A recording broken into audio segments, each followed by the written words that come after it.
Hello வணக்கம். Hello சொந்தங்களே, ஒரு மளிகை கடை நான் வச்சுருக்கிறேன். கேஎம் ட்ரேடர்ஸுங்கிற பேரில் கோயம்புத்தூர் ஏரியாவில் ஒரு கிராமத்தில். இப்போ வந்து பார்த்திங்கன்னா, நீங்கள் எல்லா ஜாமானும் வாங்குறீங்க, அதெல்லாம் ஆன்லைனில் புக் பண்ணி வாங்குறீங்க. அது வந்து வெளிநாட்டு கார்ப்பரேட் நிறுவனங்களுக்கு தான் அந்த அமௌண்ட்டு போகுது. அமேசான், ஃப்ளிப்கார்ட் எல்லாமே. ஆனால் ஒரு சர்வே படி பார்த்திங்கன்னா, இந்த 2 வருஷத்துக்குள்ளே ஒரு 2.5 2.25 லட்சம் மளிகை கடைகள் எல்லாமே போயிடுச்சு.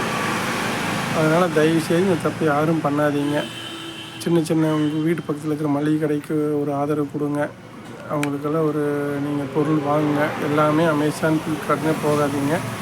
முடிஞ்ச வரைக்கும் பக்கத்தில் இருக்கிற மளிகை கடைக்கு வாங்கி நம்ம உள்நாட்டு பொருட்களை ஊக்குவிங்க. அவங்களுக்கு வந்து ஒரு ஆதரவு கொடுங்க. சரிங்களா?